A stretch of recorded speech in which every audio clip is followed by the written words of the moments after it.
Okay, I would just like to address the questions and also points mentioned with regards to the challenges facing our manufacturing sector, and also particularly coming from China as well. I think, yes, we can never compete on a cost basis, no doubt about it. But a rising trend in China, it's becoming more and more prominent, and that is wages across China is rising. All right. So in other words, China, especially on the coastal region, is gradually losing its key competitive edge. So the trend going forward is that you could see more and more Chinese companies moving their manufacturing plants to inland.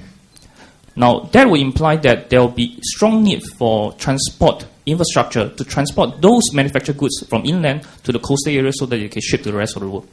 Okay, so that means tremendous investment in infrastructure, and that could imply some opportunities for companies. And next, on the other hand, to overcome the rising wages, Chinese companies are going to invest more and more in technology.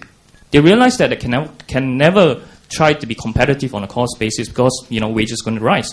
But it also implies that they are becoming more and more capital technology intensive. They are coming up right behind our back very closely in terms of moving up the value chain. So in other words, this could be something that manufacturing companies and also anyone involved in the manufacturing sector in Singapore would have to bear in mind.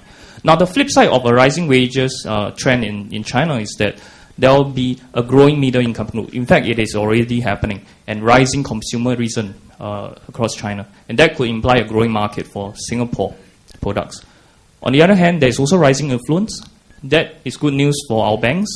And then, as I mentioned earlier, rising investment into infrastructure. So all in all, I think, yes, no doubt the threat is tremendous, but there are opportunities. It's just up to us to find those gaps of opportunities. Can I have just one quick comment with the indulgence of the moderator? And this is to respond to the question or to the issue, to the point raised about young youth entrepreneurs, and also the comment made by our friend here about learning the languages of our region. You see, Singapore's economy is so well diversified. 1/3 of our economy also comes from the G3, 1/3 from Greater Asia, that means China, India, and the Hong Kong, Taiwan, etc., and 1/3 from our region, Southeast Asia.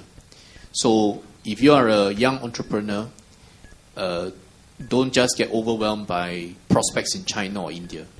Your backyard is also something that we can fully capitalize on. And this I share with our friend here. If you can pick up regional languages, Malay, Vietnamese, Tagalog, I think this is also where you also build up your competitive positioning. So it's not just Mandarin, but also regional languages. This is something that we also want to encourage. Because we see good prospects from ASEAN, just as we see good prospects from Greater Asia.